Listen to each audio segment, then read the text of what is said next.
evening, ladies and gentlemen, and all the ships at sea. Brendan Monagle reporting from the dawn of 2026. And I'm Bradley Moore, Formula One's biggest reset yet. Engine, aero, chassis, grid, the whole kit and caboodle. Power units still kicking a 1.6-liter V6 turbo, but now 50-50 electric to combustion balance. No MGUH, triple the MGUK. Compression ratios, unintentionally variable. Synthetic fuels with green speed to propel the sport into the future. Cars, shorter, narrower, 30 kilos lighter, nimbler beasts. With active aero front and rear wing shift on command. No more DRS crutch. Expanded grid, Cadillac storms in. America's first full constructor since the sport began. Audi takes over as a works powerhouse. Red Bull pairs up with Ford with Honda back strong. Toyota plays coy in the corner. Calendar shakeup, Madrid street circuit debuts, urban chaos incoming. Overhauls everywhere. More overtaking, better racing, pure adrenaline. Let's go racing!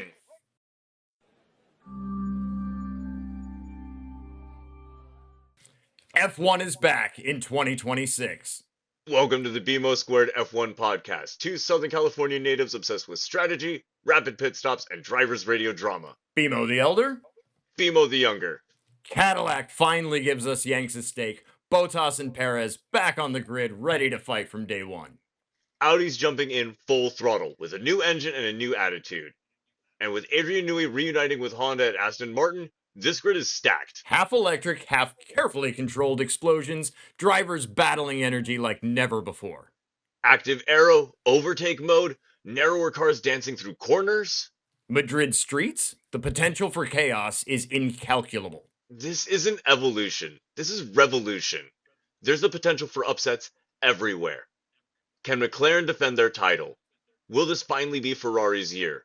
Will Max keep doing Max things, and will the new kids crash the podium? We're your no-filter crew. Breakdowns, bold calls, strategic blunders. Like, share, and subscribe, and make sure to hit the notification bell to know when our videos go live. We're just getting started. Lights out. And away we go. So, we've got a lot of different changes that have happened in the off-season that are going into effect for 2026. We've got new power units. We've got new fuel suppliers. The chassis rules. Yeah. The chassis rules have changed. Active aero. We've got a new circuit, too. We do have one new track joining the calendar. And honestly, yeah, let's start with that. Let's start with the basics. Madrid in Spain is going to be joining, so we'll have two Spanish races because Barcelona is still on the schedule for this season. Madrid does come with a small asterisk in that it has not yet been certified fully, but as we saw with Vegas a few years ago, that could happen a couple days before the race. Yep. So they're pushing hard, and yes, most likely everything's going to go through just fine. It's going to be a last-second sprint to the finish, but hey, that's racing. Right. And we've got Cadillac joining the grid. We're going to have 11 teams. For the first time in 10 years. The last time we had 11 teams on the grid was 2016 when Haas joined the grid. So, yeah. It's a nice little parody there. Hopefully we don't end up losing another one and dropping back to 10 like 2017, but 1 year at a time. Yes. There's a lot of optimism. Audi is also taking over as a full constructor works team, taking over the Sauber team. So that's huge. They have an immense motorsport history, and there's going to be some growing pains, but expect them to take this seriously, and maybe not this year, but in a few years, they're gonna fight. Absolutely. Audi does not take things lightly. When they decide to compete, they go all in. Cadillac too. Cadillac is also got an immense racing heritage at this point. So yeah, I expect a lot from them in the coming years. And let's also not forget we've got a new driver on the grid. Oh yeah, Congratulations to Arvid Lindblad. Congratulations. That's a big step up. It is. We're excited to see what he can do. And partnering up with Racing Bulls in the junior team for Red Bull. It's going to be an interesting partnership with Ford back and working in that same roof again. Yep. And honestly, there's a lot of potential this year, not just for him, but for all of the young drivers, because we had such a large class last year. Those rookies really have a potential to shine under the new regulations. There are always drivers that succeed and drivers that don't. And some of these kids, I guarantee it, will hit the mark. Which ones? We're going to find out. But yeah, expect to see some big growth out of a couple of them. Yeah, Kimi did not disappoint last season, especially showing his maturity through that little bit of a mid-season slump and really finishing 2025 incredibly strong. Absolutely. Isaac Hadjar earned his promotion to Red Bull. Some say that may not be a promotion, but the kid's quick. He showed some immense talent. Ollie Behrman has shown that he is a force to be reckoned with when he's got a car that can go. Gabriel Bortoletto was impressive. There's a lot of talent, a lot of depth in this young generation. So it'll be exciting to see what they do over the next few years as these regulations evolve. But with that, maybe it's time to move into the technical aspects of things. So, starting with the obvious, the body, the chassis regulations, and active aero. So the cars are going to be a lot smaller. Well, a lot smaller. They're going to be a bit smaller. 100 millimeters and 10 kilos? 100 kilos. 30 kilos. 30 kilos. 30 kilos lighter. For our fellow American fans, that's about 50 pounds. I wouldn't expect every team, I wouldn't expect many teams to be at that weight limit right off the bat. Typically, most, if not all, teams start a little bit overweight, and then through the development of the first season is when they shave the pounds. And there's always some hiccups that go with that. We've seen teams in the past when, playing around with DRS, trying to lighten things too much, and suddenly they lost control and it's just flapping in the breeze. So, well, and we've seen teams like Mercedes show up with trying to play with aerodynamics and trying to go and nail the last era of ground effect and completely missing the mark. So talking about the zero pod, absolutely. I think that Mercedes will be happy to move past that era and into the new regulations. I think a lot of teams will be happy to move past the ground effects era. They just weren't really set up for it properly. I really think that if they were going to do that, active suspension would have been necessary to smooth things out. But that's neither here nor there. That's in the past. We're moving to the future. Little smaller cars. Touched on the active aero. The front wings are going to start having their own DRS type effect as well. They'll flatten out. It's a low drag mode. It's not DRS. It's not going to work the same way as DRS. You can use it anytime. You don't have to be following somebody within a second. So you're going to see people deploying kind of off and on. Most, there's going to be a lot of consolidation, and most drivers are going to deploy very similarly, but there will be differences. And there's differences to the strategy as well. reducing that aerodynamic or the drag load, it does make you faster. It also burns up your tires a bit quicker. So that higher downforce setting is going to be beneficial if teams are trying to extend a stint and make the tires last. And that's where we're going to see a lot more of that strategy come into play, especially when you're dealing with especially newcomers like Audi, who are going to try and take over where Sauber left off. But And I mean, let's not say Sauber is still there. All of the people are still there.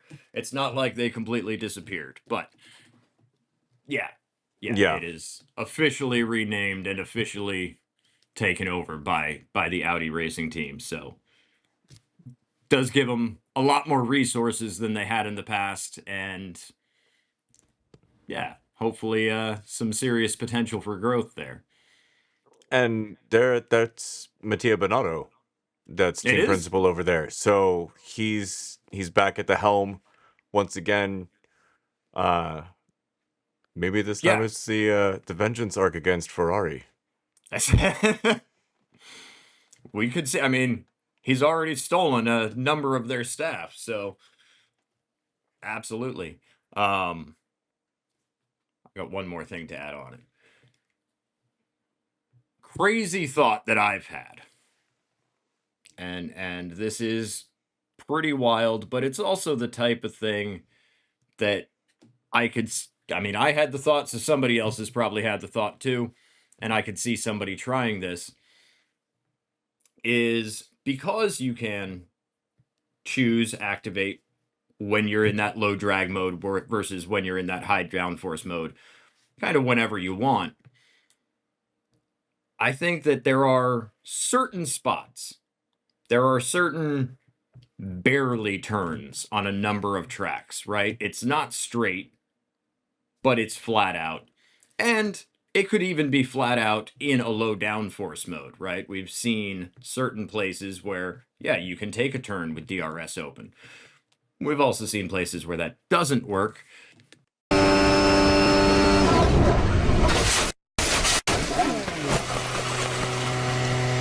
But there's going to be some of that attempt. And I've had the insane thought that if you had two cars going through one of those high-speed sections, not quite in a straight line, and they've both got everything set to low downforce, one is trying to stay ahead, one is chasing. If the one that's in front could strategically snap their wings shut and back into that high downforce mode, it would dramatically influence the airflow to that second car. And if they're in low downforce mode, that could potentially destabilize them completely and send them flying off track. Be an interesting defensive move from somebody ahead, and it's just a crazy thought. Maybe I shouldn't have put it out into the ether, because who knows who sees this. But, you know, it's a fun thing that could be tried, and I totally see the potential for, yeah, you're going to try anything that you possibly can. Well, and especially when you have known drivers that are willing to drive that knife's edge and extract everything out of the car. They're going to use every tool in their bag, and this is another one that's in there at their disposal. It's going to be something that's going to be interesting to watch play out, especially when it comes to how are you going to use this aggressive defense in a way. Yeah, if that's allowed. And if that does start happening, you can pretty much guarantee there will be a change to the rules and regulations to counter that. Well, and the FIA has... For no other reason than for safety. Absolutely. And the FIA has said that if things are too easy or too difficult, that they have their own levers to adjust to make sure that everything stays safe and above board and as reasonably fair as possible, while still maintaining that evolution. Yes. And I mean, and that was mostly when they made that comment, that was mostly in regard to the ability to pass or not pass, right? If people are trying to chase and be it dirty air or just the extra boost from your electrical deployment isn't quite enough and we're not getting enough passing, they could potentially adjust it to tune that up or make some other change somewhere to allow you to get a little extra speed. Conversely, if you press the button and automatically pass the guy in front of you with no chance for defense, that also needs to be addressed because we want battles. I don't want push to pass. No, I we all like want. I like the idea, and we'll get into this more in a second, of kind of resource allocation. You've only got so much energy deployment, and you've got to choose when and where to use it. Ooh, yay! Another level of strategy. And I think that's a good transition right here into the power unit side of things. So particularly what I'm talking about there is the electrical side, right? Which they have dramatically increased the power of the electric motors that are fitted to the cars and the amount of energy that can be deployed with the press of a button. So we're gonna see some very serious acceleration on some of these straights. We're adding a lot of power to these cars.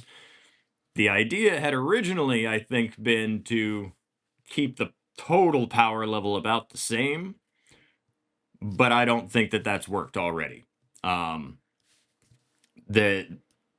The attempt and we're kind of jumping categories a bit here, but it's all power unit related, so this works. The attempt by the FIA to kind of down tune the internal combustion engines by reducing the amount of compression that was allowed within them. But if you've been paying attention to the news, that's already half in the bin because at least two teams seem to have found a way to manipulate their engines so that it complies with all of the testing rules. It's perfectly legal. But under race conditions, they might be able to get a little extra compression and keep that power that they've currently got. So if the engine is staying effectively as strong as it is right now, but we're tripling the amount of electrical power that can be deployed, then you just added a couple hundred horsepower to every car. That's not just tenths. That's chunks of time. It's a lot. The acceleration in a straight line is going to be blistering. So that's something to be excited and look out for. And you were mentioning testing there and how some teams are going to have been able to kind of get around that. That's all being tested at ambient temperature at the factory. Correct. Yeah, the engines get tested at ambient temperature. But then under running, obviously engines get hot. And some teams seem to have found some clever ways to get things to expand from that heat in just the right way to make the space inside the cylinder that little bit smaller, which makes the boom that much tighter and you can extract a little more power from the same amount of fuel. That's going to be incredibly powerful, especially when the fuel that you're using is also going to be. We have a lot more developers now. We have kind of like shifted into place after the musical chairs and everything. But we can talk about that in just a second. Yeah. Because that's its own kettle that we don't. Yeah. But fuel is important. I think fuel is absolutely the key to this set of regulations. And we're going to talk about that in a moment. But yeah, to kind of finish and continue along with the electrical side of things, because that is where you're going to see some very obvious changes to the performance of the cars. we've got a strategy game now that every driver must play. You've only got so much power, and you can deplete it very quickly if you just hold that button down. So you've got to strike a balance. If you use all of your electrical power, say you're chasing, you use everything you had to make the pass, you've got nothing left to defend. Well, and especially now that you've gotten rid of the MGU-H, you don't have that constant recovery just because the engine's hot anymore. This is going to come down to how you take a corner, how aggressively you're able to go and take those lines and be able to get that energy back. Because, like Well, you said, if you're able to go and get rid of it at that fast, that recovery is not going to be as quick. well, yes and no. Because you're absolutely correct that they're not getting that constant intake of electrical power to the battery system from the constant heat. But they can use the internal combustion engine to drive the electrical motor and use that as a generator to charge the battery. So you can rob power from your internal combustion engine in order to charge up the battery faster, right? And that Okay. will allow it to charge very quickly. But that's going to mean that for that brief period of time, you're going to have a couple hundred less horsepower, which is going to slow you down.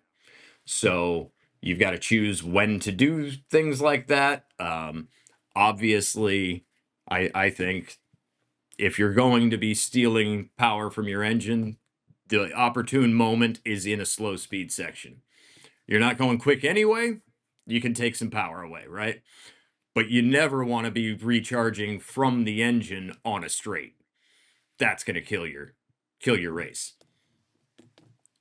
I mean, And we're gonna see a lot of the racecraft really kind of show in how they manage the balance between the tires and energy deployment, recovery, and especially under those new aero regulations, how that's going to affect all of those recovery components and strategy through the entire season, and that's going to develop. Yeah, and that's honestly that's what I'm excited for in that regard is that this is actually going to be a real test of the driver's skill and adaptability. They are the ones in control. They control when that low aero, that low downforce mode engages. They control when the electric deploys. They control when it recharges, if it's recharging from the engine. They've always got some recharge under braking, but they can do it quicker with their own options, And some of that might be preset before the race so that it happens under certain conditions. I don't know exactly what the rules are on how you can program the recharging, because that isn't something that they have to press a button to recharge.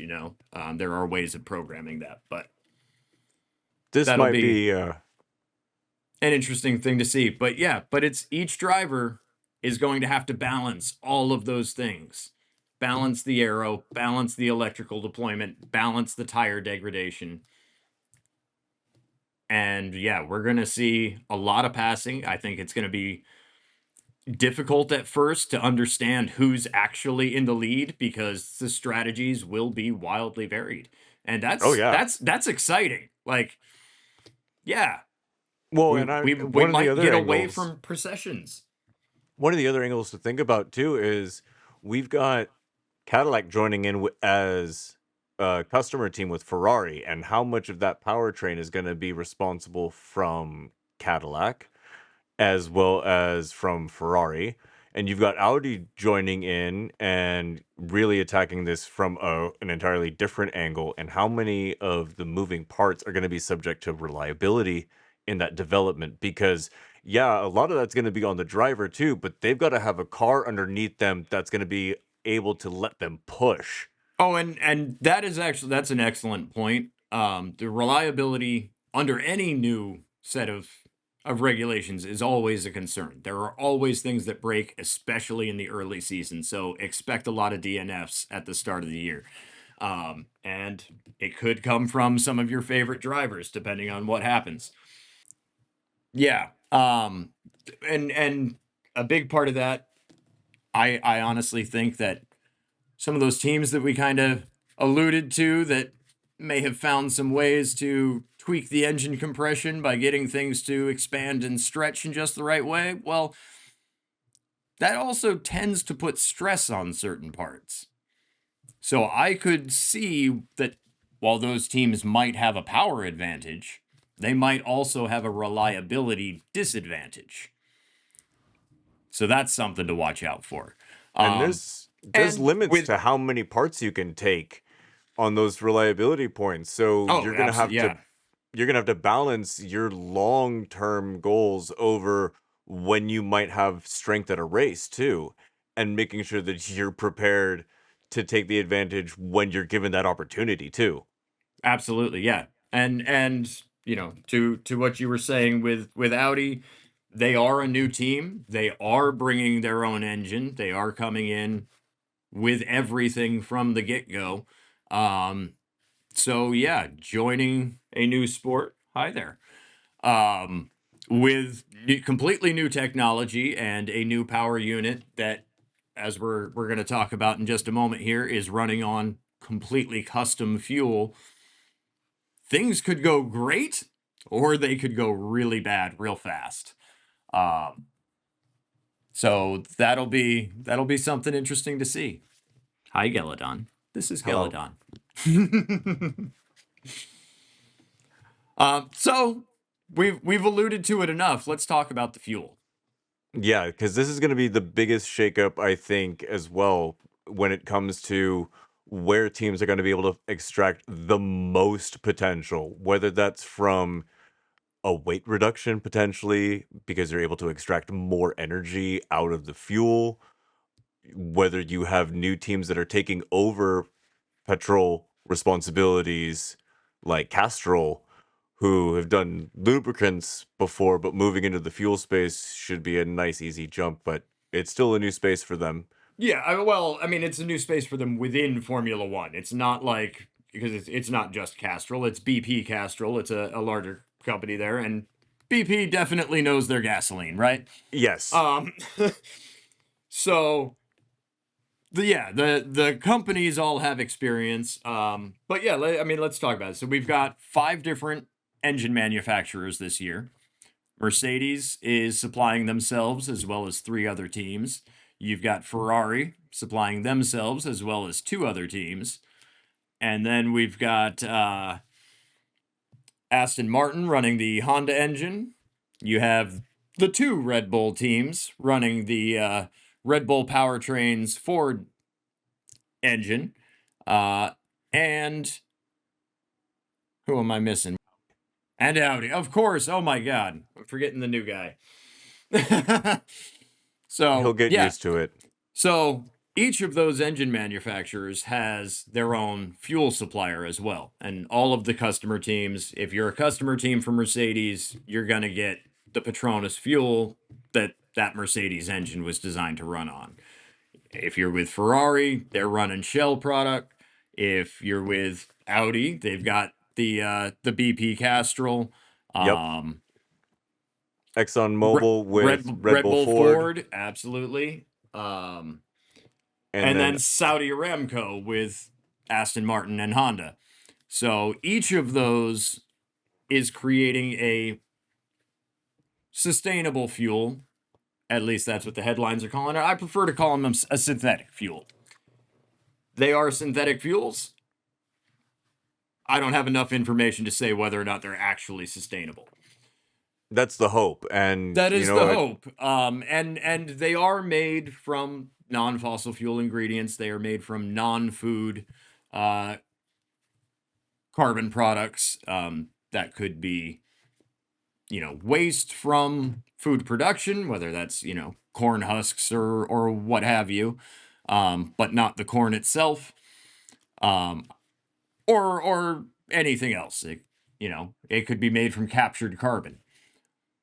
But for it to be 100% green, and this is something where hopefully the different manufacturers will at least share a small bit of information with us is what those kind of general input ingredients are. Is it plant-based? Is it captured CO2 based? Is it whatever? And where is the energy coming from to power the process to produce it? Because if you're making a green fuel with dirty energy, then it's not quite green.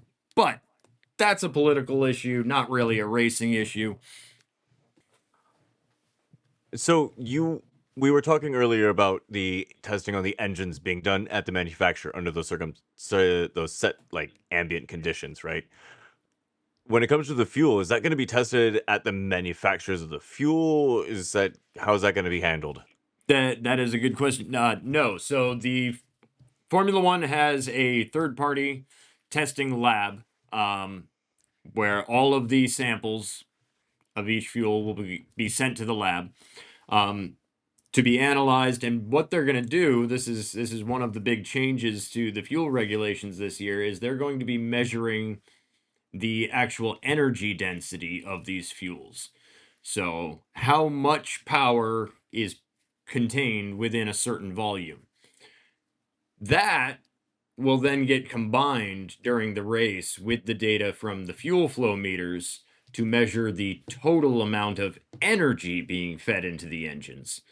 So, and all of the fuels will be tested again each weekend to confirm that it is the same stuff that got sent in for the original testing, right? So all of that will be tested independently and verified by Formula One.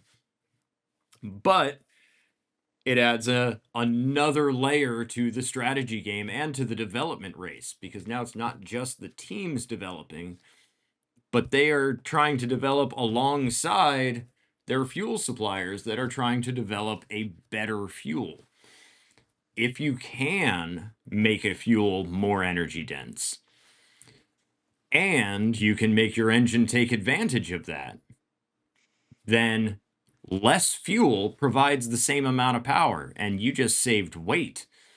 And that could be a couple tenths. Well, if you can save enough. They've already come out and said, a few of the teams have come out and said that because of the extraction of energy that they're able to get out of the fuel cell now, they're able to get 0.3 a lap. That's huge. And these are completely custom fuels. We're not limited to just gasoline anymore. They can make whatever synthetic substance they want that an engine will run on, provided that it comes from some sort of renewable source. But yeah, that leaves a lot of room for interpretation. So there will absolutely be a race to make the most energy dense fuel. There is a limit to the amount of energy that can be delivered to any of the engines at any given time. So the more density that you can pack in there, the less weight that you're carrying around. And at the beginning of a race, when everybody's on full fuel, that could be a major difference. Well, and especially when it comes down to the engineering development too, where if you're able to go and save if you're able to save a few kilos of weight, that's going to put less strain on your engine too. You're going to be able to get down to that lower weight faster than everybody else. And how much is that going to go and double down on all of those benefits you're extracting from the fuel already? Well, there's an element of that, but I'm going to say that it doesn't necessarily reduce stress on the engine, because a more energy dense fuel would run hotter, which is going to put a lot of thermal stresses on the engine. If they're trying to maintain it within a certain temperature, that excess heat could be a problem on certain weekends where the weather's hot and cooling is an issue. Whereas a lower density fuel is going to limit the amount of heat being outputted by the engine. It's going to keep the engine running cooler, which could mean that you don't have to run as much cooling. So maybe your aero is more efficient. Well, we've And already seen that teams that could be have the been balance. affected by the air mixture alone, not even just heat, but at higher elevations like Mexico Grand Prix. You're gonna go and see that affect how the engine reacts with that fuel source as well. Um, I mean, Right, these but are that's all I'm things that saying have been it's taken into account, I'm sure, with all of these manufacturers, but there's still those moments where chaos can kind of just like seep right. and really spice up our races and potentially even the championships. Absolutely. And it's those edge cases where it's particularly hot or particularly cold or at high elevation where the air is thin and you just can't extract the heat away as efficiently. Those are the moments where you're really going to see the differences. At most of the tracks where the weather is relatively fair and we've got a nice window to work with, things should operate pretty much as the teams expect. But when things get too hot, if their engine is also running hot, they're going to start having issues. If their engine is used to running cool, which means that they're carrying more fuel weight because they have a less dense fuel, they might be able to get away with having less cooling, which is going to make their aerodynamic efficiency a lot better, and it might counteract that balance. So there's going to be this give and take between cooling and aerodynamic efficiency and the raw power of the engine. Um, as Enzo Ferrari used to say, the engine is everything, give him speed, but Aero has won for decades at this point. We'll see what happens going forward. But yeah, it's going to be very exciting. The fuel game, I think, really is where teams are going to be made or broken. Um, they're either going to absolutely nail it and get that success and get the reliability with their power plant that they need, or they're either going to try to extract too much or too little, which is going to hurt their performance or hurt their reliability. And yeah, it could make things very spicy depending on who succeeds and who doesn't. So that's, I think, Yeah, the main changes for the season. We've got smaller cars, we've got active aero, we've got more electrical power, we have slightly detuned internal combustion engines. we've got new Um, tracks. Well, new we've got track an singular. We've got a new driver. We've yep, got two new teams. One coming in with their entire new development from the ground up. Um, and fairness to Cadillac, they will have an engine in a few years. yep, There are restrictions in place that when they signed up, they are forced to wait a few years before they can introduce an engine. So everybody's saying that they're coming in without an engine. They're not allowed to have an engine yet. They will as soon as they can. yep. So yeah, working with Ferrari for now. Ferrari's they were sounding very positive early in the season. We'll see how it goes. They are not one of the teams that is rumored to have taken advantage of the thermal dynamics trick of changing compression ratios. But again, we'll see what happens. They might have the reliability, and those other teams won't. Or they might be missing out on 20 to 30 horsepower, and that could be painful too. Ferrari fans, no pain. We know. We know. But yeah, so we don't know who nailed the interpretations yet. That's part of the fun, and that's, to me, that's I think the most exciting thing is just the not knowing. With Yeah, I was gonna this ask, with is with this this level of change, it is so difficult to know where anybody is at. There are rumors that some people are ahead in one area, rumors that other people are ahead in another. And the truth is, we won't know anything until the cars hit the track in a competitive way. I'm right there with you because I've been trying to look over all of the changes for this season on what is coming, and with each level that I'm looking at, it unlocks or unfolds into a different level of strategy that is just going to add that extra layer of complexity for the hardcore fans. It's going to make things a lot more streamlined and have a lot more entry, especially capitalizing with all of the success with DTS.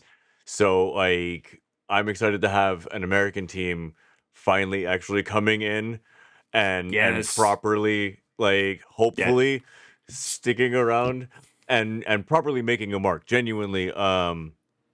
But again, there is so much chaos that's on the grid. We didn't even get a chance to really talk about Perez and Bottas coming back. I'm happy to see them back. But I am gonna make one off the walls comment here. Cadillac, I am a little bit disappointed that we didn't get a 2026 Bottas butt calendar. That is officially America's ass. That is America's ass. Bottas, if you see this video, please make a new calendar. Shut up and take my money.